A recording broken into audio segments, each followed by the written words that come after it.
Present ಇವತ್ತು date ಎಷ್ಟಪ್ಪ ಅಂದರೆ ಏಪ್ರಿಲ್ 3ನೇ ತಾರೀಕು 2026ನೇ ಇಸ್ವಿ.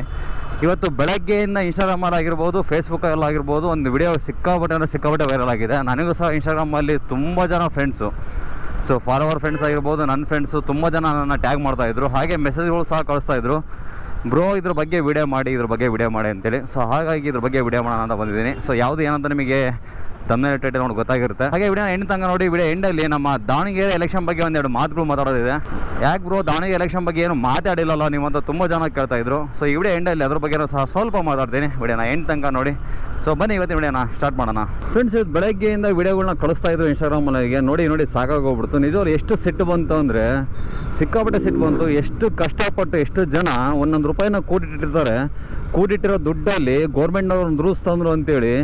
ಸೊ ಕೂಡಿಟ್ಟಿರೋ ದುಡ್ಡನ್ನ ಎಲ್ಲಿ ಹೆಂಗೆ ಬರ್ತೀರೋಪ್ಪ, ಅಲ್ಲಿ ತಗ್ಗ ತಾನೇ ಆರಾಮಾಗಿ ಬರ್ರಿ ಹಿಂದ್ಗಡೆಗೆ. ಸೊ ಕಷ್ಟಪಟ್ಟು ಬಡವರು ಒಂದೊಂದು ರೂಪಾಯಿನ ದುಡ್ಡನ್ನ ಕೂಡಿಟ್ಟಿರ್ತಾರೆ. ಸೊ ಗೌರ್ಮೆಂಟವ್ರು ಏನೋ ರೂಲ್ಸ್ ತೊಗೊಂಬಂದ್ರು ಅಂತೇಳಿ ಸೊ ಕಷ್ಟಪಟ್ಟು ಹೊಡೆದಾಡಿ ನಂಬರ್ ಪ್ಲೇಟ್ ಹಾಕ್ಸಂದ್ರು. ಸೊ HSRP ನಂಬರ್ ಪ್ಲೇಟ್ ಬಗ್ಗೆ ಮಾತಾಡ್ತಾ ಇದ್ದೀನಿ. ಗೌರ್ಮೆಂಟ್ ಅನೌನ್ಸ್ ಮಾಡಿದೆ HSRP ನಂಬರ್ ಪ್ಲೇಟ್ ಕಡ್ಡಾಯ ಅಲ್ಲ ಅಂತ. ಯಾಕಪ್ಪ ಅಂದರೆ 1,500 ಕೋಟಿ ಜನ, 1,41 ಎಷ್ಟೋ 1.41 ಏನೋ ಕ್ರೋ ಅಂತೇಳಿ. ಸೊ ಏನೋ ಅವ್ರೇನೋ ಇಂಟ್ರೆಸ್ಟ್ ತೋರಿಸಿಲ್ಲ ಅಂತೇಳಿ, ಹಾಗೆ ಅದನ್ನು ಅನುಷ್ಠಾನಕ್ಕೆ ತರೋಕ್ಕಾಗಿಲ್ಲ ಅಂತೇಳಿ, ಗೌರ್ಮೆಂಟ್ ಕಡೆಯಿಂದ ಅದು ಅನುಷ್ಠಾನಕ್ಕೆ ತರೋಕ್ಕಾಗಿಲ್ಲ ಅಂತೇಳಿ ಅದನ್ನು ಡ್ರಾಪ್ಔಟ್ ಮಾಡಿದ್ದಾರೆ. HSRP ನಂಬರ್ ಪ್ಲೇಟ್ ಕಡ್ಡಾಯ ಅಲ್ಲ ಅಂತ. ಸೊ ಅನುಷ್ಠಾನಕ್ಕೆ ತರೋಕ್ಕಾಗಲ್ಲ ಅಂದಮೇಲೆ ಇನ್ಯಾವ ಇದನ್ನ ಹಿಡ್ಕೊಂಡು ಅದನ್ನು ರೂಲ್ಸ್ ಮಾಡಿದ್ರಪ್ಪ. ಕಡ್ಡಾಯ ಯಾಕಪ್ಪ ಮಾಡಿದ್ರಿ? ನಾನು ಡಿಸ್ಕವರ್ಗೆ RM5ಗೂ HSRP ನಂಬರ್ ಪ್ಲೇಟ್ ಹಾಕ್ಸಿದ್ವಿ. ಹೋಗಿ ಅಡ್ಡಾಡ್ಕೊಂಬಂದು ಏನೇನೋ ಮಾಡಿ ಮಾಡಿದ್ವಿ. ಅದು ಬರ್ತಾನೆ ಇದ್ದಿಲ್ಲ. ಹೋಗಿ ವೆಯ್ಟ್ ಮಾಡಿ 2 ದಿವಸ ಅಡ್ಡಾಡ್ಕೊಂಡು ನಾವೇ ಹೋಗಿ ಹುಡ್ಕೊಂಡು ತಗೋಬೇಕಾಗಿತ್ತು ನಂಬರ್ ಪ್ಲೇಟ್ನ. ಮತ್ತು ಅದೇನು ಪುಕ್ಷಟೆ ಏನಲ್ಲ. ಮತ್ತು ಗೌರ್ಮೆಂಟಿಗೆ ಇಷ್ಟು ಅಮೌಂಟ್ ಅಂತ ಕಟ್ಟಬೇಕು. ಈ ಗೌರ್ಮೆಂಟವ್ರು ಹೆಂಗೆ ಗೊತ್ತಾ, ಅವ್ರ ಹತ್ರ ಖಜಾನೆ ಖಾಲಿ ಆಯಿತು ಅಂದರೆ ಏನಾದರೂ ಒಂದು ರೂಲ್ಸ್ ತಂದುಬಿಡೋದು. ಇವರು ಗೌರ್ಮೆಂಟ್ನಾಗಿರೋ ದುಡ್ಡನ್ನೆಲ್ಲ ತಿಂದು ತೇಗಿ ಕುಡಿದು ಎಲ್ಲ ಅವ್ರವ್ರ ಖಜಾನೆ ಅವ್ರ ಬ್ಯಾಂಕಿಗೆಲ್ಲ ಟ್ರಾನ್ಸ್ಫರ್ ಮಾಡ್ಕೊಂಡು ದುಡ್ಡು ಖಾಲಿ ಆದಮೇಲೆ ಸೊ ಒಂದು ರೂಲ್ಸ್ನ ತಂದುಬಿಡೋದು. ಅದು ಅವಶ್ಯಕತೆ ಐತೋ ಇಲ್ಲೋ ಏನು ಬೇಕಾಗಿಲ್ಲ, ಒಂದು ರೂಲ್ಸ್ನ ಜನಗಳ ಮೇಲೆ ಹಾಕ್ಬಿಡೋದು. ನಮ್ಮ ಫ್ರೆಂಡು ಗುರುಗೆ ಬ್ಯಾಟ್ರಿ ಇಸ್ಕೊಂಬಂದೆ ವಿಡಿಯೋ ಮಾಡೋಣ ಅಂತೇಳಿ. ಯಾಕೋ ಗೋಪ್ರೋನೇ ಕೈ ಕೊಡ್ತಾ ಇದೆ. ನಿಜವಲ್ಲೂ ತಲೆ ಕೆಟ್ಟೋಗ್ತಾ ಇದೆ. 1 ತಿಂಗಳಾಯಿತು ಯಾವುದು ವಿಡಿಯೋ ಮಾಡೋಕ್ಕಾಗ್ತಾ ಇಲ್ಲ. ಯಾಕೋ ಗೋಪ್ರೋ ಹೆವಿ ಕೈ ಕೊಡ್ತಾ ಇದೆ ಫ್ರೆಂಡ್ಸ್. ಎಷ್ಟು ಇಂಟ್ರೆಸ್ಟಿಂಗಲ್ಲಿ ಮಾತಾಡ್ಬೇಕಂತ ಬಂದಿರ್ತೀವಿ, ಕರೆಕ್ಟ್ ಟೈಮಿಗೆ ಕೈ ಕೊಡ್ತಾ ಇದೆ ಗೋಪ್ರೋ. ಅದು ಏನು ಮಾತಾಡಿರ್ತೀವಿ ಅಂತ ನೆನಪಾಗಲ್ಲ. ನೀವು ನಂಬಲ್ಲ, 10 ನಿಮಿಷ ನಿಂತ್ಕೊಂಡು ಅಲ್ಲಿ ನೋಡಿದೆ, ಏನು ಯೂಸ್ ಇಲ್ಲ. ಮತ್ತೆ ಆಫ್ ಆಗ್ತಾ ಇದೆ. ಯಾವಾಗ ಆಫ್ ಆಗುತ್ತೋ ಗೊತ್ತಿಲ್ಲ. ಸೊ HSRP ನಂಬರ್ ಪ್ಲೇಟ್ ಬಗ್ಗೆ ಮಾತಾಡ್ಕೊಂಡು ಬರ್ತಾ ಇದ್ದೆ. ಇವ್ರು ಹೆಂಗೆ ಗೊತ್ತಾ, ಗೌರ್ಮೆಂಟ್ನಾಗ ದುಡ್ಡಿಲ್ಲ ಅಂದಾಗ ಜನಗಳ ಹತ್ರ ಕೇಳ್ತಾರೆ, ಇಂಡೈರೆಕ್ಟಾಗಿ ಕೇಳ್ತಾರೆ. ಸೊ ಜನಗಳು ಯಾರು ರೂಲ್ಸ್ನ ಫಾಲೋ ಮಾಡ್ಬೇಕಂತ ಮಾಡಲ್ಲ. ಪೊಲೀಸ್ನವ್ರಿಗೆ ಎದುರ್ಕೊಂಡು ಅಷ್ಟೇ ಫಾಲೋ ಮಾಡೋದು, ಯಾವ ರೂಲ್ಸ್ ಆದರೂ ಅಷ್ಟೇ. ಒಂದೊಂದ್ಸರಿ ಇವನ್ನೆಲ್ಲ ನೋಡ್ಬಿಟ್ರೆ ಯಾವ ರೂಲ್ಸ್ನು ಫಾಲೋ ಮಾಡೋದೇ ಬೇಡ ಅನಿಸ್ಬಿಡುತ್ತೆ. ಬೈಕ್ ಹೆಂಗೆ ಗೊತ್ತಾ, ಇನ್ಸೂರೆನ್ಸ್ ಒಂದು ಕರೆಕ್ಟಾಗಿ ಮೇಂಟೈನ್ ಮಾಡಿಬಿಡಿ, ಗಾಡಿ ಒಂದು ಕರೆಕ್ಟಾಗಿ ಮೇಂಟೈನ್ ಮಾಡಿ. ಅದು ಬಿಟ್ಟರೆ ಏರ್ ಪೊಲ್ಯೂಷನ್ ಇರುತ್ತಲ್ಲ, ಸೊ ಅದೊಂದು ಕರೆಕ್ಟಾಗಿ ಮೇಂಟೈನ್ ಮಾಡಿಬಿಟ್ರೆ ಅಷ್ಟೇ ಸಾಕು. ಇನ್ಮೇಲೆ ಅದನ್ನು ಬಿಟ್ಟರೆ ಇನ್ನು ಗಾಡಿ ವಿಚಾರದಾಗ ಯಾವುದನ್ನೂ ಫಾಲೋ ಮಾಡ್ಬಾರ್ದು. ಸೊ ಆ ಥರ ತಲೆ ಕೆಟ್ಟೋಗ್ಬಿಟ್ಟಿದೆ. HSRP ನಂಬರ್ ಪ್ಲೇಟಿಗೆ ನಮ್ಮ ಹತ್ರ 1,000 ರೂಪಾಯಿ ಮೇಲೆ ಅಮೌಂಟ್ ಇವ್ರು ಕೆತ್ತಿದ್ದು ಗೌರ್ಮೆಂಟ್ನವರು. ಮಶಾನಕ್ಕೆ ಹೋದೋಣ, ಗೌರ್ಮೆಂಟಿಗೆ ಹೋದ ದುಡ್ಡು ಸತ್ರು ವಾಪಸ್ ಬರೋಲ್ಲ.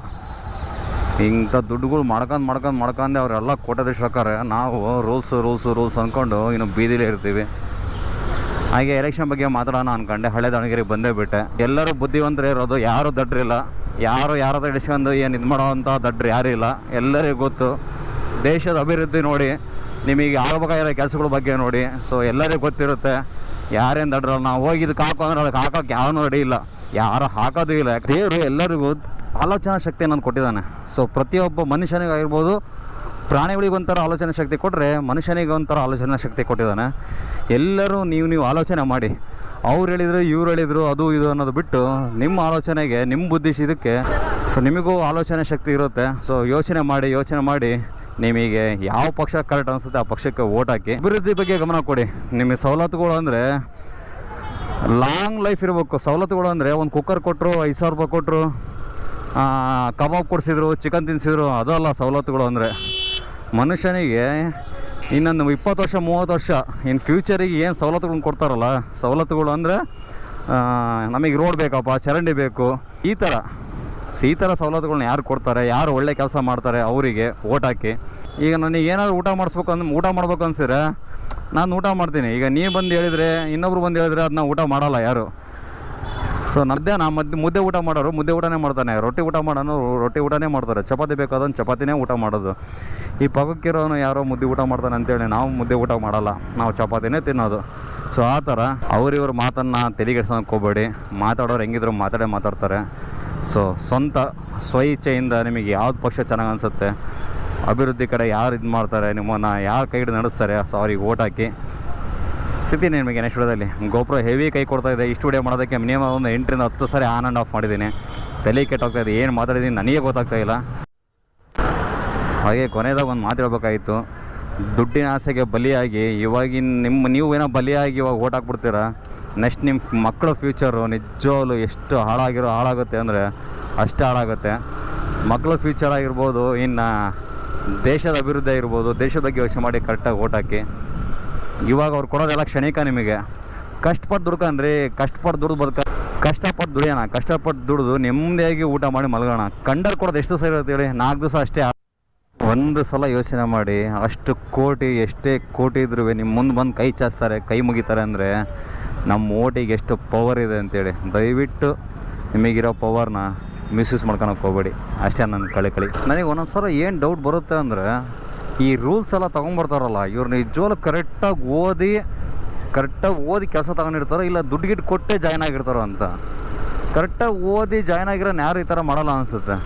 ಈ ದುಡ್ಡು ಕೊಟ್ಟು ಅದ್ರ ಬಗ್ಗೆ ಅರಿವಿಲ್ದಂಗೆ ಹೋಗಿ ಕುತ್ಕೊಂಡಿರ್ತಾರಲ್ಲ ಆ ಸೀಟ್ನಾಗೆ, ಇಂಥ ರೂಲ್ಸ್ಗಳನ್ನೆಲ್ಲ ತೊಗೊಂಬರೋದು ಅಂತ ಒಂದೊಂದು ಸರಿ ಡೌಟ್ ಬಂದ್ಬಿಡುತ್ತೆ ನನಗೆ. ಅರ್ಥ ಇಲ್ದಿರೋ ರೂಲ್ಸ್ಗಳು ತೊಗೊಂಬರ್ತಿರಲ್ಲೂ. ರೂಲ್ಸ್ ತೊಗೊಂಬಂದ್ರೆ ಜನಕ್ಕೆ ಯೂಸ್ ಆಗೋಂಥ ತೊಗೊಂಬಂದ್ರೆ ಒಂದು ಸರಿ ರೂಲ್ಸ್ ತೊಗೊಂಬಂದ್ರೆ ಅದನ್ನ ಯಾವುದೇ ಕಾರಣಕ್ಕೆ ಹಿಂಪಡೆಯೋಂಗಿಲ್ಲ. ಕಡ್ಡಾಯವಾಗಿ ಕರೆಕ್ಟಾಗಿ ಅದನ್ನ ಪಾಲನೆ ಮಾಡೋದಿದ್ರೆ ತೊಗೊಂಬನ್ನಿ, ಇಲ್ಲ ಅಂದರೆ ತರಕ್ಕೆ ಹೋಗ್ಬೇಡಿ, ಬಿಟ್ಟಾಕಿ. ಹೆಲ್ಮೆಟ್ ತೊಗೊಂಬರ್ತೀರಾ, ಫುಲ್ ಹೆಲ್ಮೆಟ್ ಹಾಕ್ಬೇಕು ಅಂತೇಳಿ, ಹಾಫ್ ಹೆಲ್ಮೆಟ್ ಹಾಕೋಂಗಿಲ್ಲ ಅಂತೀರಾ. ಆದರೂ ಹಾಫ್ ಹೆಲ್ಮೆಟ್ನ ಮ್ಯಾನುಫ್ಯಾಕ್ಚರಿಂಗ್ ಮಾಡಿದ್ರೆ ಬಿಡ್ತೀರಾ. 4 ದಿವಸ ದುಡ್ಡು ಬೇಕಾದಾಗ ಕಲೆಕ್ಟ್ ಮಾಡ್ತೀರಾ. ಎಲ್ಲಿ ಬೇಕಾದಲ್ಲಿ ಆರ್ ಟಿ ಹೋದ್ರೆ ಹಿಡಿತಾರೆ, ದುಡ್ಡು ಬೇಕಾದಾಗ ರೋಡಿಗೆ ಬಂದು ನಿಂತ್ಕೊಳೋದಲ್ಲ ಕೆಲಸ. ಅಂದ್ರೆ ಹೆಂಗೆ ಗೊತ್ತಾ, ಜನಗಳು ಸುರಕ್ಷತೆಗೋಸ್ಕರ ಬಂದು ನಿಂತ್ಕೊಂಡ್ರೆ ಅದಕ್ಕೊಂದು ಬೆಲೆ ಇರುತ್ತೆ. ಅವೆಲ್ಲ ಇಲ್ಲ ಎಲ್ಲರಿಗೂ. ಸೊ ವಿಡಿಯೋ ಇಷ್ಟ ಆದಷ್ಟು ಶೇರ್ ಮಾಡಿ.